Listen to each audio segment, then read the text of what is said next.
बिस्मिल्लाहिर्रहमानिर्रहीम। अस्सलाम वालेकुम।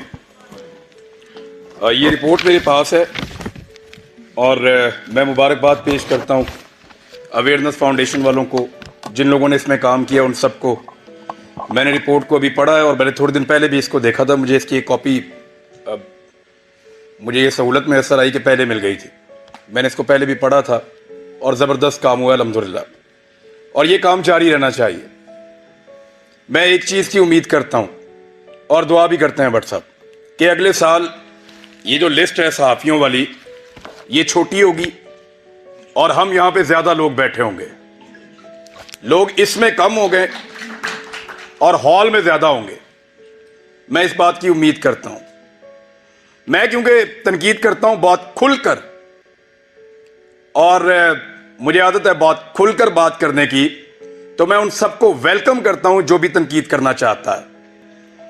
बहुत अच्छी बात है, डिस्कस कीजिए हमारे कंडक्ट को और हमें भी करने दीजिए फिर।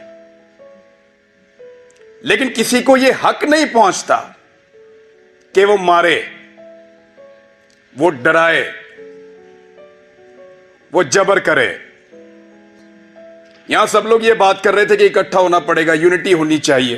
तो मुझे वो सिंपली एक दो लाइनें याद आ गई कि जबर का मौसम कब बदलेगा, जबर का मौसम कब बदलेगा, हम बदलेंगे तब बदलेगा, और बदलेगा,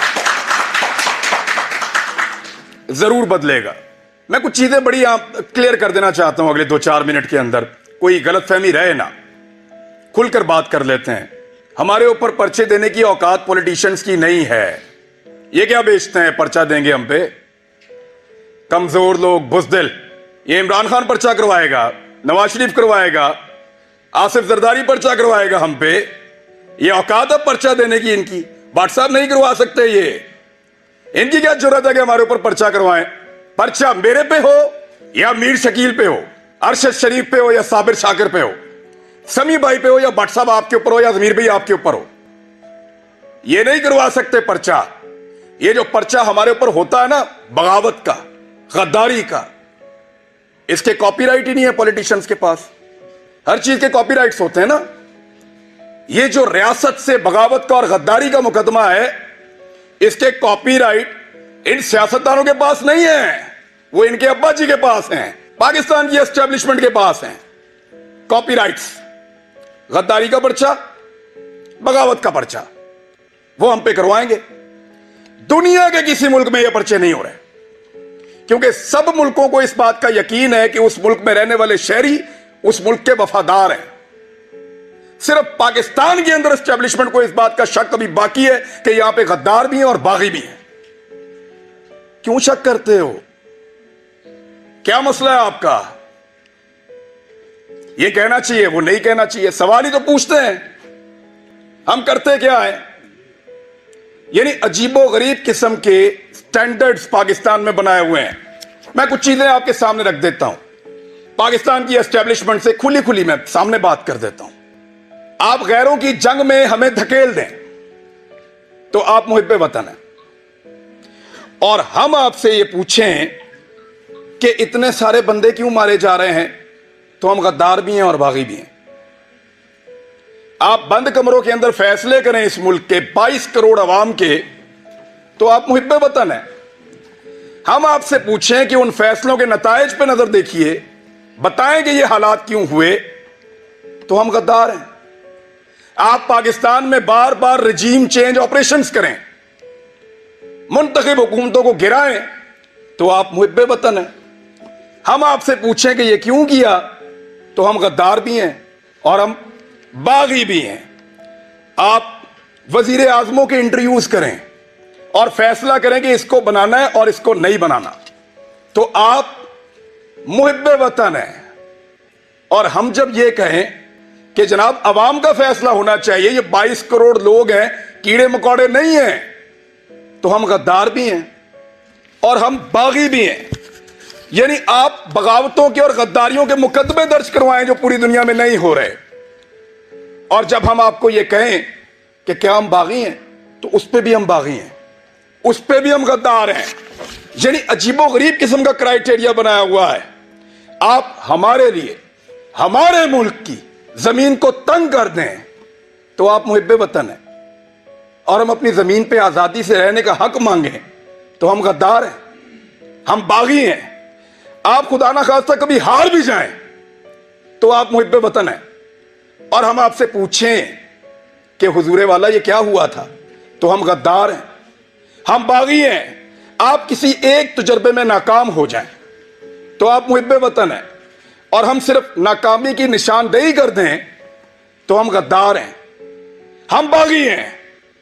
हम हंसे तो गद्दार हैं, रोएं तो गद्दार हैं, बोलें तो गद्दार हैं, चुप रहें तो गद्दार हैं, बात करें तो गद्दार हैं, ना करें तो गद्दार हैं, हम सवाल करें तो गद्दार हैं, जवाब मांगे तो गद्दार हैं, जवाब ना देने पर रिएक्ट करें फिर गद्दार हैं। क्योंकि हम पैदा हुए हैं हुजूर गद्दारी के लिए। हमारे गलों में ना तख्तियां डालो और हमें चक्कर लगवाओ पाकिस्तान के गद्दार लिखकर, हमारे माथों पे लिखो गद्दार है, इधर यहां लिखो, या गोली मार दो, हमारे लिए वो ज्यादा आसान होगा। तकलीफ होती है। अरशद शरीफ ने किसके लिए आवाज नहीं उठाई थी? आप सारे गवाह हैं। जिसको मार पड़ी वो उसका शदीद तरीन मुखालिफ होने के बावजूद कहता रहा कि गलत मारा है। तो तकलीफ होती है ना। भट्ट साहब नाकामी थी हमारी, उसका हम पे एतबार खत्म हो गया। भट्ट साहब, उसको पता चल गया अब उसका बोझ नहीं उठा सकते, वो इसलिए मुल्क छोड़ के गया था। उन्हें पता लग गया ताड़े तो गल उत्ते हुण, हम पे उसका एतबार खत्म हो गया था। तकलीफ होती है। चुप करके निकल लिया। इन्होंने मजाक उड़ाया उसकी तस्वीर दिखा दिखा कर,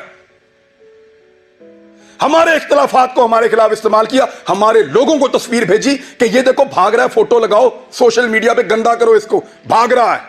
अब बुज़दिल नहीं था। बुज़दिल होता तो तुम्हारे साथ डील करता, तुम उसकी मिन्नतें कर रहे थे डील के लिए। रोज उसे कहते थे कि आओ बात करें, रोज उसे कहते थे कि आओ सरेंडर करो हमारे सामने। उसके बच्चों को थ्रेट, उसकी फैमिली को थ्रेट। अकेला था, उसको पता था सबको उसने अकेले ने संभालना है, कोई और तो नहीं था उसके साथ। जाओ पूछो उसकी मां से, मैं मिलकर आया हूं उस दिन। सारी बातें करने के बाद, पूरा हौसला देने के बाद, आखिर में वो कहती है कि अरशद तो नहीं है ना, जो कुछ भी हो अरशद तो नहीं आएगा। अब हम पे उसका एतबार खत्म हो गया था, इसी काबिल हैं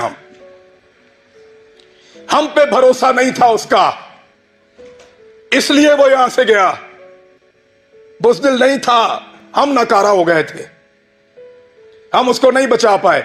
मैं अभी थोड़ी देर पहले मैं मोटरवे पे आ रहा था, मैंने एक वीडियो रिकॉर्ड की।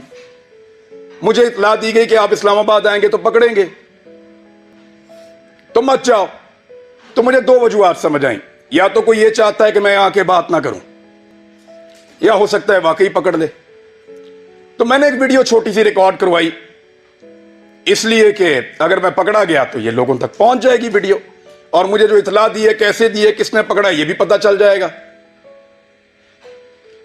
मैंने अपने बच्चों से भी माफी मांगी। मैं एक साल में उनको कोई किसी एक मौके पर भी जो मैं उनके साथ टाइम गुजारा करता था, मुझे वो मौका ही नहीं मिला। मैंने उसी वीडियो में उनसे माफी मांगी कि बेटा सॉरी बाबा, फिर लेट हो गए, लेकिन वादा आपसे पूरा करेंगे। लेकिन आपको पता मेरे दिमाग में वाइट चीज क्या चल रही थी? मेरा भी आप सबसे एतबार खत्म हो गया। आखिर में मेरे दिमाग में यह आ रहा था कि अरशद नहीं है, बोलेगा कौन? वही था, सबको इकट्ठा करके वहां अदालत में पहुंच गया था। क्यों पकड़ा उसको? हौसला देता था, डट कर खड़ा था, हर जगह उसने आवाज उठाई और पूरी कोशिश की उसने कि यह मुश्किल वक्त गुजर जाए। अभी मैं इस यकीन के साथ अंदर जाऊंगा कि अरशद पीछे नहीं खड़ा हुआ। अब सिर्फ ये एक कमी मुझे महसूस हुई है, वो इस कमी के साथ पाकिस्तान छोड़ गया था। वो तकलीफ मैंने आज पहली मर्तबा महसूस की है कि जब वो ये मुल्क छोड़कर जा रहा था तो वो कितना बेबस था, और उसका हमने मजाक उड़ाया कि फलां फ्लाइट से निकल गया, इस तरह निकल गया, इस तरह भाग लिया। उसने मुझे फोन पे बताया, इमरान तुझे पता है मैं कैमरे में जानबूझकर मुस्कुरा रहा था, वो इसलिए कि मुझे पता था ये मेरा मजाक उड़ाएंगे। मजाक उड़ाते हो यार, पहले जमीन तंग करते हो, फिर कोई यहां से चला जाए तो उसका मजाक उड़ाते हो। क्या बंदूक लेकर तुम्हारे गले पड़ जाए? वो भाई बोलने का काम है उसका, साफी है वो अपनी साफत से टक्कर दे रहा था, देता रहेगा, शहीद है, तुम्हारे लिए निशाने इबरत बनेगा वो। मैंने पहले कहा था, आज फिर कह रहा हूं कि तुम्हें सिर्फ मारना आता है, हमें और बहुत कुछ आता है, और वो हम इंशाल्लाह करके दिखाएंगे। सिर्फ हमें मारना नहीं आता।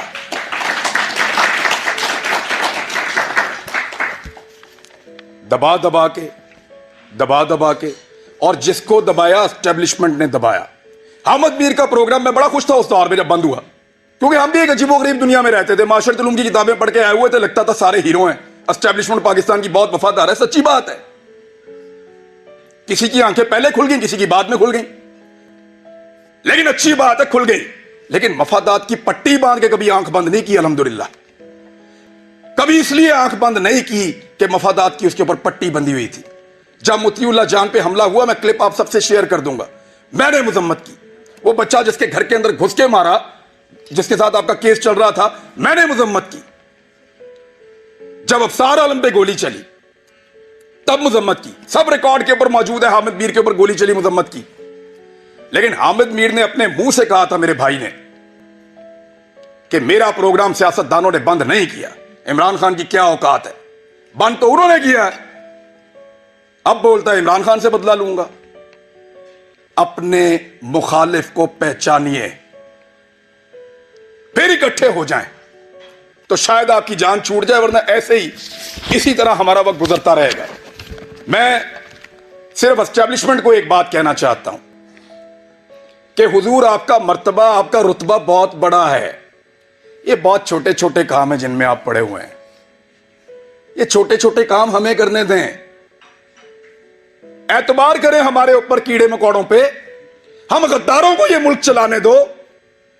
आप मुहिब्बे वतन है, बहुत बड़े लोग हैं आप, बड़े बड़े काम किया करें आप, आपका रुतबा बहुत बड़ा है, बड़ा मुकद्दस काम है आपका, हम उसकी कदर करते हैं, यूं सलूट करते हैं आपको, खुश होते हैं आपको देखकर। लेकिन ये छोटे छोटे काम हमारे लिए छोड़ दीजिए, हमारे लेवल पे मत गिरिए।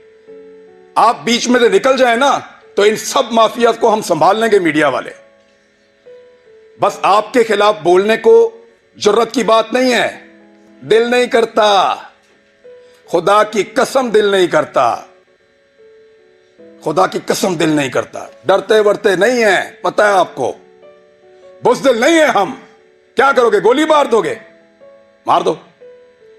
डरते नहीं है तुमसे, तुमसे प्यार करते हैं, तुम्हारी कदर करते हैं। डरो उस दिन से जिस दिन हमारे अंदर से यह जज्बा खत्म हो जाएगा। हम प्यार करना चाहते हैं, कदर करना चाहते हैं, हमें मत धकेलो, दीवार के साथ मत लगाओ, और यह ड्रामा बंद करो।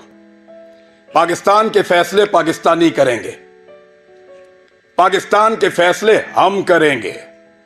यह हमारा राइट है, लोगों का राइट है, डेमोक्रेसी ये कहती है। ये बंद कमरों के अंदर ड्रामे बंद करो। पाकिस्तान को तजुर्बा, मैं बचपन से पढ़ रहा था, लिखा हुआ था, इस्लाम के लिए तजुर्बागाह बनाएंगे पाकिस्तान को। हमारे लीडर्स ने यह बताकर पाकिस्तान बनाया, वो किसी और चीज की तजुर्बागाह बना दिया पकड़ के। इसको पकड़ लो, उसको नंगा कर लो, उसको डंडे मारो, उसके कपड़े उतार दो, उसको घसीट के वहां पे ले जाओ, इसको जगाते रहो, इसको शहरों में फिराओ। अजीब ड्रामेबाजी है यार। वो ये मुल्क क्या बना दिया आपने इसको? आपके अपने घरों में बच्चे नहीं है? यानी हमें डिवाइड करके हम पे रूल कर रहा है। पहले गोरा कर रहा था, अब एस्टेब्लिशमेंट कर रही है।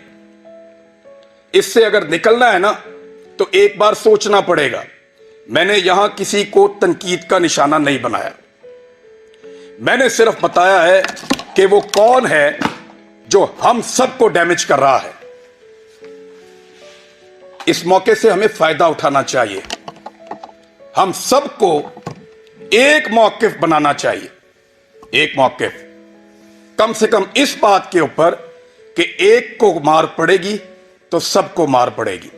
यहां से भी शुरू कर लो तो बहुत है, बाकी मर्जी है। अगर डिवाइड एंड रूल करना है तो फिर करते रहिए, इस गंदे खेल का हिस्सा बनना है तो बनते रहिए। भट्ट साहब को मैं इसलिए अप्रिशिएट करूंगा कि कोई भी फोरम हो, कोई भी जगह हो, कोई भी बुलाए, जब सहाफत का नाम आता है तो आप लोग आ जाते हैं। सर आप लोगों का बहुत शुक्रिया। हालात बहुत मुश्किल है, जिस मुल्क का चीफ जस्टिस कहे कि वो बेबस है, उधर भट्ट साहब क्या करें बेचारे। लेकिन ये वक्त भी गुजर जाएगा, यूनिटी आएगी इंशाल्लाह, इकट्ठे होंगे। और हम नहीं चाहते कि हम अपनी एस्टेब्लिशमेंट का मुकाबला करें। इबाद आ जाओ। अब तक के लिए इतना ही, थैंक यू।